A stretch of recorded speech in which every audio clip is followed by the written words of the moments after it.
Good day. I want to briefly introduce a new series of lectures that I propose to give over the next few months, and they're called Science and Reality. I am a scientist. I have studied most aspects of science most of my life. I was trained as a chemical physicist and also physical chemist, and I engaged in 2 PhD research studies and worked for the Wellcome Foundation for a while, helping to develop the drug cotrimoxazole, that's now called Septrin or Bactrim, which has saved countless lives, and other drugs also. I've worked in cell biology, biochemistry, pharmacology, physiology, ecology, epidemiology, cancer research and electromagnetic theory, and made fundamental contributions to scientific knowledge in all of those areas. I've published more than 50 scientific papers in the peer-reviewed literature and many others in the grey literature, and I've written books on ionising radiation. I was supported for many years by the Joseph Rantry Charitable Trust from 1994 to 2012.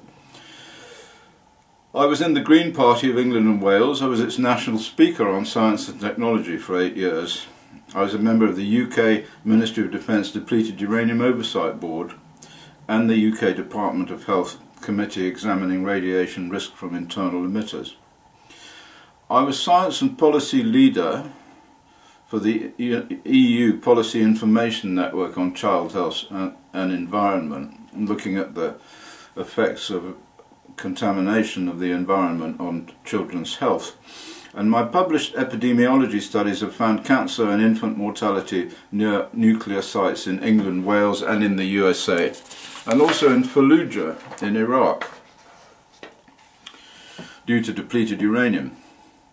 I was an expert witness in more than 50 court cases all over the world, mostly in America, and I've given presentations and evidence to the United Nations in Geneva. I believe I've discovered how life began from chemicals, and I published this in 2017. You can find my CV on the website of the Low Level Radiation Campaign, which I helped to start in 1995. And also at Green Audit, www.greenaudit.org. In the late 90s I began the European Committee on Radiation Risk, and since then I believe I have single-handedly altered the way in which legislators and radiation risk scientists see radiobiology. I shifted the paradigm. In a lifetime of studying the world and its scientific description, I have made many novel discoveries and drawn several uncomfortable conclusions about science. I've got to the point now where I feel I have to share what I have found with the world, because some of it may be useful, and if I don't come out with it, it may die with me. Well, it will die with me, okay? Some ideas have to do with the obvious way in which science has become dishonest, and in some areas quite deranged. Others have to do with my evolution of a system of thought that attempts to fit everything in reality into the scientific description that is taught in schools.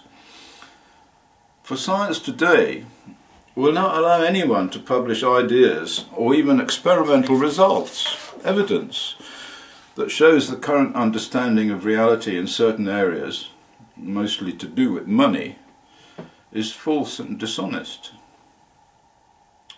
Fundamental science, the physical description of the world everyone sees here, since Einstein and relativity and quantum theory, has become a sort of black box which no one is permitted to unpack without losing their position or their status and sometimes their life. I've been thrown out of several universities in the UK and Germany for my work on the health effects of depleted uranium. My main target was the nuclear military complex then, the weapons and the nuclear energy, and it still is. And I'm going to ask you to help me with this. But on the way I've identified a lot of other bad guys and scientific dishonesty. The health of the planet is deteriorating. The downstream effects of pollution of the ecosphere is now cutting in, and the fallout babies, that's 1959 to 1963 when they did all the atmospheric testing, have now entered the cancer age group over the age of 60. Cancer goes up exponentially with age for reasons which we do understand. And their children also, who were affected at the time when they were born, demonstrate early onset cancers, lymphomas and leukemias, and even breast cancer at the ages of 40.